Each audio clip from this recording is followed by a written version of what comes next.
नमस्कार मित्रांनो, मी गणेश मानकर. इग्नाइट अकॅडमीच्या या व्हिडिओमध्ये मी तुम्हा सर्वांचे स्वागत करतो. तर तुमच्यासाठी एक आनंदाची बातमी आहे. नोंदणी आणि मुद्रांक विभाग यांच्याकडून जी शेवटची शिपाई भरती, कारण की आता याच्या पुढे शिपाई भरती होणार नाही, ते पद आता कॉन्ट्रॅक्ट झालेले आहे किंवा काही ठिकाणी रद्द करण्यात आलेले.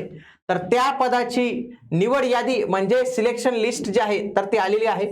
सोबत वेटिंग लिस्ट पण आलेली आहे. नकार यादी, अपात्र विद्यार्थ्यांची यादी, गैरहजर यादी, तर सगळ्याच्या सगळ्या याद्या त्यांनी इथं टाकून दिलेल्या आहेत. सोबत या जाहिरातीमध्ये काही एक महत्त्वपूर्ण बदल जो आहे तर तो तुम्हाला पाहायला मिळणार आहे, म्हणून तुम्ही हा व्हिडिओ शेवटपर्यंत पूर्ण बघायचा आहे. आणि जर तुम्ही आगामी स्पर्धा परीक्षांसाठी तयारी करत असाल तर त्याच्यासाठी सगळ्यात आधी तुमचा पाया भक्कम पाहिजे. त्याच्यासाठी आपण state board foundation batch launch केलेली.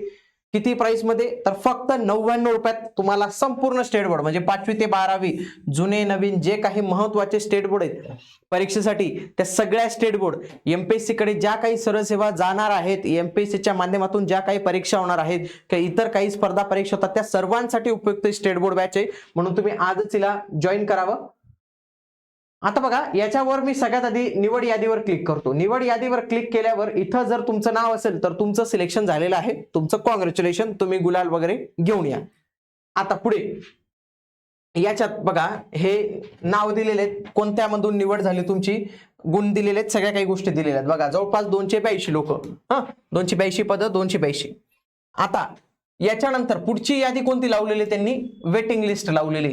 आता या वेटिंग लिस्ट मध्ये असाल तर मी सांगतो तुम्ही गुलाल घेऊन ठेवा, पण तो थोडा एखाद्या कपाटात ठेवून ठेवा, कारण की तुमचाही नंतर निकाल लागू शकतो. बघा तुमचा पण इथं निकाल लागू शकतो. आता का म्हणतोय मी असं, तर याला काही कारण आहेत. बघा किती लोकांची वेटिंग लावलेली बघूया.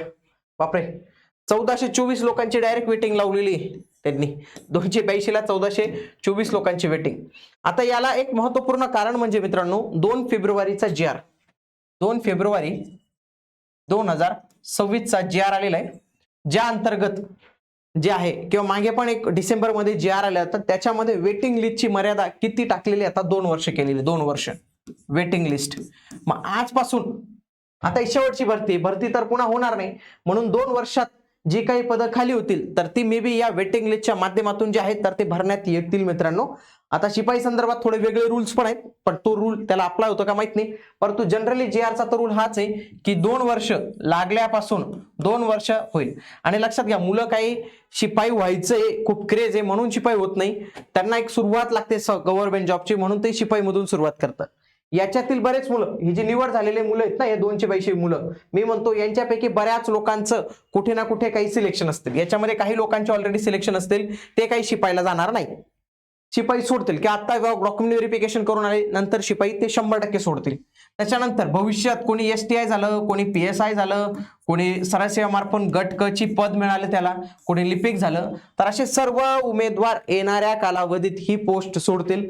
जो कोणी पोस्ट सोडेल लगेच वेटिंग व्हायला चान्स मिळेल. आणि हा कालावधी 2 वर्षाचा असेल, म्हणजे 2 वर्षात हे उमेदवारपैकी कोणी ना कोणी जाणारच आहे ना, पुढं काहीतरी मोठा होणारच आहे तो. तर त्यामध्ये वेटिंग लिस्ट वाल्यांना देखील भविष्यात एक चांगली संधी जी आहे तर ती भेटणार आहे मित्रांनो, तुम्ही म्हणून ते संधी हे करू नका. आता कट ऑफ जो आहे तर तुम्ही इथून प्रिडिक्ट केलेला आहे बरं का, म्हणजे एखादं माझं अंक वगैरे चुकू शकतो. ओपनचा कट ऑफ यांनी इथे 182 दिलेला, डायरेक्ट 182 कट ऑफ जो आहे तर तो ओपनचा इथं लागलेला आहे, हाय लागलेला आहे थोडा.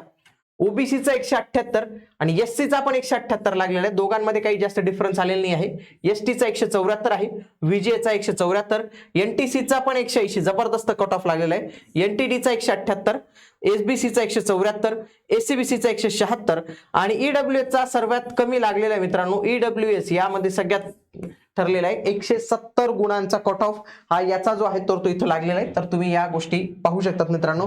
आता याच्या संदर्भात तुम्हाला डॉक्युमेंट व्हेरिफिकेशनसाठी जेव्हा बोलवलं जाईल त्याच्यानंतर कोणती कोणती कागदपत्र तुम्हाला तयार ठेवायची याची माहिती देणारा व्हिडिओ आगामी काळात तुमच्यासाठी येणार आहे, म्हणून तुम्ही हे चॅनल नक्की जॉईन करून ठेवा.